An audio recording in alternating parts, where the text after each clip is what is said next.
اعوذ باللہ من الشیطان الرجیم بسم اللہ الرحمن الرحیم الحمد للہ رب العالمین والصلاة والسلام علی محمد وعلی آلہ وسلم۔ سورہ المائدہ رکوع نمبر 4۔ بسم اللہ الرحمن الرحیم۔ وَإِذْ قَالَ مُوسَىٰ لِقَوْمِهِ يَا قَوْمِ اذْكُرُوا نِعْمَتَ اللَّهِ عَلَيْكُمْ، جب فرمایا موسیٰ علیہ السلام نے اپنی قوم سے، اے قوم یاد کرو اللہ تعالیٰ کی نعمت اپنے اوپر، اجعل فیکم انبیاء وجعلکم ملوکا آتاکم ما لم یؤت احدا من العالمین، جب اس نے کیے تم میں انبیاء، بنایا تمہیں خود مختار اور دیا تمہیں جو نہ دیا کسی کو بھی عالمین میں سے۔ یا قوم ادخلوا الارض المقدسۃ التی کتب اللہ لکم، اے قوم داخل ہو جو ارض مقدس میں جو لکھ دی ہے اللہ تعالیٰ نے تمہارے لیے۔ ولا ترتدوا علی ادبارکم وتنقلبوا خاسرین، اور نہ پھرنا اپنی پیٹھ، سو پلٹ پڑو سارا پانے والوں میں۔ لم یوتا، نہیں ملا، نہیں دیا گیا، مقدسہ، قابل تقدیس، ہولی، ارض مقدس۔ اب مختلف تفاسیر میں ارض مقدس سے مراد حضرت ابراہیم علیہ السلام اور یعقوب علیہ السلام کے آبائی وطن، جس میں دمشق، فلسطین اور اردن کے بعض علاقے شامل ہیں، بتایا گیا ہے، لیکن اس بات کی کوئی وضاحت قرآن کریم میں موجود نہیں ہے۔ ترتدو، ارتداد کرنا، الٹے پاؤں پھر جانا، پتن کالبو، سو پلٹ پڑو تم، then you will turn back۔ اللہ تعالیٰ کے پیغمبروں کے ذمے اللہ کے احکامات اللہ کے بندوں تک پہنچا دینا، وہ اس بات کے ذمہ دار نہیں ہیں کہ کون اس پیغام کو قبول کرتا ہے اور کون قبول نہیں کرتا۔ وہ ایمان لانے والوں کو اچھے نتائج کی بشارت دیتے ہیں اور انکار کرنے والوں کو ان کے اعمال کے خراب نتائج سے پیشگی طور پہ متنبع فرما دیتے ہیں۔ اسی کی ایک مثال اس رکوع میں بیان ہوئی۔ آل فرعون سے نجات پانے کے بعد بنی اسرائیل وادی طیہ میں قیام پذیر تھے۔ اللہ تعالیٰ نے انہیں کھانے کے لیے من و سلوہ دیا، پینے کے لیے پانی دیا اور دھوپ کی تماز سے بچانے کے لیے ان پہ بادلوں کا سایہ کر دیا، اور سب سے بڑھ کے حضرت موسیٰ علیہ السلام اور حضرت ہارون علیہ السلام کے ذریعے ان کی ہدایت اور رہنمائی کا بندوبست کر۔ اب ضرورت اس امر کی تھی کہ بنی اسرائیل کو کسی ایسی جگہ بسایا جائے جہاں وہ امن و چین کے ساتھ رہ سکیں۔ اس مقصد کے لیے حکم ربی کے تحت انہیں 12 گروہوں میں تقسیم کیا گیا اور ان میں سے ہر ایک پہ ایک سردار مقرر کر دیا گیا، جس کا ذکر اسی سورہ کی آیت نمبر 12 میں ہو چکا ہے۔ اب اس مقصد کو عملی جامہ پہنانے سے پہلے حضرت موسیٰ علیہ السلام نے ان پہ اللہ تعالیٰ کے انعامات اور مہربانیوں کا تذکرہ فرمایا اور بتایا کہ اللہ تعالیٰ نے ان کے رہنے کے لیے ارض مقدس کو تجویز فرمایا۔ اس لیے ضروری ہے کہ سب لوگ اس مقصد کو حاصل کرنے کے لیے جو جدوجہد ضروری ہے، اس میں بڑھ چڑھ کے حصہ لیں۔ اپنے اور اپنے مقابل لوگوں کے جو ظاہری وسائل ہیں ان پہ نظر رکھنے کی بجائے بھرپور کوشش کریں اور نتیجہ اللہ تعالیٰ پہ چھوڑ دیں، اور یاد رکھیں کہ حکم عدولی خسارے کا باعث بن جاتی ہے۔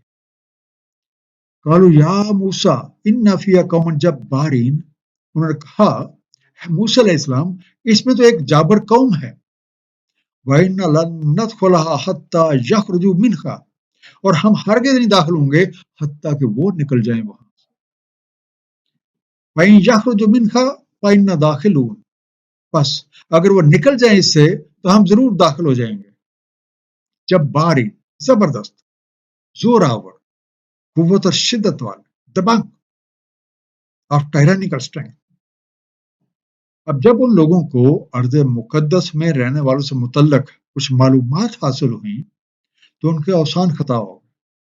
انہوں نے حضرت موسیٰ علیہ السلام سے کہہ دیا کہ وہاں تو اس وقت بڑی زبردست قسم کے لوگ موجود ہیں اور ان کی موجودگی میں یہ لوگ وہاں نہیں جائیں، صرف اس شرط پہ کہ وہاں کے لوگ خود ہی وہ علاقہ چھوڑ کے کہیں اور چلے جائیں تاکہ ہمیں مقابلہ نہ کرنا پڑے اور نہ ہی کوئی کوشش کرنی پڑے، ہم جانے کو تیار ہیں۔ ان کا یہ کہنا ایک غلامانہ ذہنیت کا کھلا ثبوت ہے۔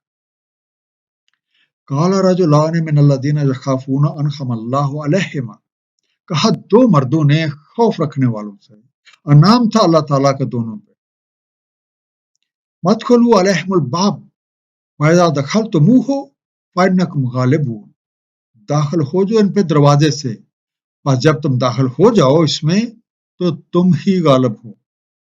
وَعَلَى اللَّهِ فَتَوَكَّلُوا إِن كُنتُم مُؤْمِنِينَ، اور اللہ تعالیٰ پہ توکل کرو اگر تم مومن ہو۔ رجلان، دو مرد، الباب داخلی دروازہ، گیٹ، انٹرنس۔ حضرت موسیٰ علیہ السلام کے سامنے قوم کی اکثریت کے بزدلانہ رویے کو دیکھتے ہوئے اہل ایمان میں سے دو مردان حق، جن کے نام تاریخ کی کتابوں میں یوشع بن نون اور کالب بن رکتہ ہیں، انہیں یہ کہہ کر تسلی دینے کی کوشش کی کہ اگر یہ لوگ اس شہر کے دروازوں سے اندر داخل ہو جائیں گے تو یہ بات عین حکم خداوندی کے مطابق ہوگی اور اللہ تعالیٰ انہیں اپنی نصرت اور مدد کے ساتھ سرخرو فرمائیں گے اور یہ ان لوگوں پہ غلبہ پا لیں گے۔ اور ساتھ ہی ان مردان حق نے اس بات کا بھی برملا اظہار کر دیا کہ ایمان والوں کا بھروسہ تو اللہ تعالیٰ پہ ہوتا ہے، نہ کہ ظاہری وسائل پہ اور نہ ظاہری اسباب۔ اور جب اللہ کی نصرت شامل حال ہو جائے تو پھر کوئی بھی غالب نہیں آ سکتا۔ اب نصرت کا یہ وعدہ صرف بنی اسرائیل کے ساتھ مخصوص نہیں بلکہ سب اہل ایمان اور سب زمانوں کے لیے ہے۔ سورہ انفال آیت نمبر 49 میں ارشاد ہے، اگر نصرت فرمائے تمہاری اللہ تعالیٰ تو نہیں کوئی غالب آ سکتا تم پہ، اور اگر وہ تمہیں بے سہارا چھوڑ دے تو کون ہے جو نصرت کرے تمہاری اس کے بعد، اور اللہ تعالیٰ پہ چاہیے توکل کرنا مومنوں کو۔ اسی طرح ایک اور جگہ ارشاد ہے، جو کوئی توکل رکھتا ہے اللہ تعالیٰ پہ تو بے شک اللہ تعالیٰ عزت والا، حکمت والا ہے۔ قالوا یا موسیٰ ان لن ندخلها ابدا ما داموا فیہا، وہ بولے ہے موسیٰ علیہ السلام ہم ہرگز نہ داخل ہوں گے اس میں کبھی بھی جب تک وہ دائم ہیں اس میں۔ فاذهب انت وربک فقاتلا انا ہاہنا قاعدون، تو جائیے آپ اور آپ کا رب، تو لڑو تم دونوں، ہم تو یہیں بیٹھے ہیں۔ قال رب انی لا املک الا نفسی واخی، فرمایا اے میرے رب نہیں ہے میرا اختیار سوائے اپنے آپ اور اپنے بھائی کے۔ فافرق بیننا وبین القوم الفاسقین، بس فراق ڈال دیں ہم میں اور اس فاسقوں کی قوم کے بیچ۔ ابداً، کبھی بھی، ایور، دامو، وہ رہتے رہیں، وہ وہیں ٹکے رہیں، they remain as long as they are۔ ہاؤنا، اسی جگہ، ادھر ہی، عملے کو میرا اختیار، میرا زور۔ اخی کا لفظ بھائی کے لیے بھی استعمال ہوتا ہے، اور قبیلے میں جو بھائی باندھے ان کے لیے بھی، اور جو ایک ہی جیسی طرز فکر رکھنے والے ہیں ان کے لیے بھی، اور ایک ہی قبیل سے تعلق رکھنے والوں کے لیے۔ آپ بردر بھی کہہ سکتے ہیں اور آپ کامریڈ بھی کہہ سکتے ہیں۔ ففرق، تو جدائی ڈال دیں، تو میک سیپریشن۔ قوم الفاسقین، وہ لوگ جن کے پاس پیغام حق پہنچ چکا اور وہ اسے جانتے ہیں کہ یہ حق ہے اور پھر بھی نافرمانی کرتے۔ اب بنی اسرائیل کے ان لوگوں پہ اپنے حریفوں کا کچھ ایسا خوف طاری ہو گیا تھا کہ وہ ٹس سے مس بھی نہ ہوئے۔ حضرت موسیٰ علیہ السلام سے کہہ دیا کہ جب تک وہ لوگ اس جگہ موجود ہیں یہ کبھی بھی وہاں نہیں جائیں گے، اور اگر موسیٰ علیہ السلام اس قدر ہی اصرار کر رہے ہیں تو پھر وہ خود اور ان کا رب ان لوگوں سے جنگ کریں، ان کو وہاں سے باہر نکالیں تاکہ ہمیں لڑنے نہ پڑے، ہم تو یہیں بیٹھے رہیں گے۔ ہاں، جب وہ شہر خالی ہو جائے گا تو ہم وہاں چلے جائیں گے۔ قوم کے اس پس نیت کو دیکھ کے حضرت موسیٰ علیہ السلام کو بہت افسوس ہوا۔ انہوں نے اللہ تعالیٰ کے حضور دعا کی کہ اس نافرمان قوم اور حق پرستوں کے بیچ جدائی ڈال۔ قال فإنها محرمۃ علیہم 40 سنہ، فرمایا پس وہ حرام ہے ان پہ 40 برس، یہ مارے مارے پھرتے رہیں گے زمین میں۔ ولا تاس علی القوم الفاسقین، سو نہ افسوس کیجیے فاسقوں کی قوم، محرمت حرام قرار دے دی گئی ہے، 40 سنہ 40 برس، یتیہون وہ سرگرداں پھرتے رہیں۔ ارضیہ جو لفظ ہے اس پہ کائنڈلی غور کریں، یتیہون فی الارض،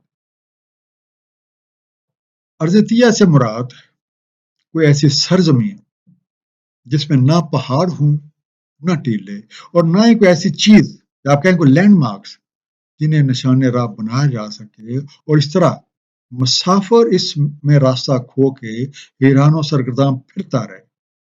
اسی طرح یتی ہونا فی الارض کا مفہوم یہ ہے، راستہ گم کر کے زمین میں حیران و پریشان بھٹکتے پھرنا۔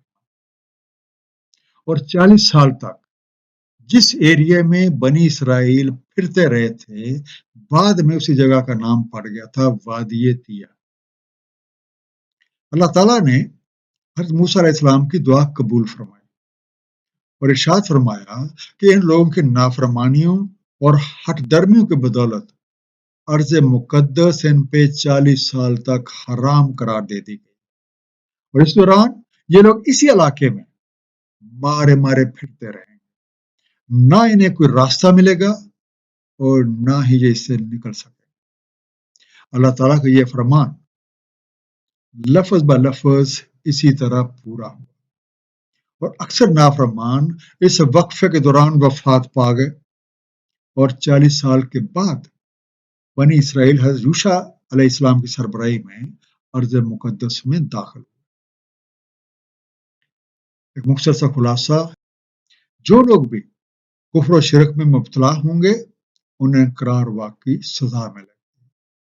ہر کوئی اپنے اعمال کا خود جواب دے، کسی بڑی ہستی کے ساتھ خود سے کوئی نسبت بنا لینا کسی کام نہیں آتا۔ فرمان ربی کے مطابق جب حضرت موسیٰ علیہ السلام نے بنی اسرائیل کو ارض مقدس میں داخل ہونے کا حکم دیا تو یہ تو قوم نے نافرمانی کی، جس کی وجہ سے وہ جگہ ان پہ 40 سال کے لیے حرام قرار دے دی۔ صدق اللہ العلی العظیم، صلی اللہ تعالی علی حبیبہ محمد وآلہ وسلم۔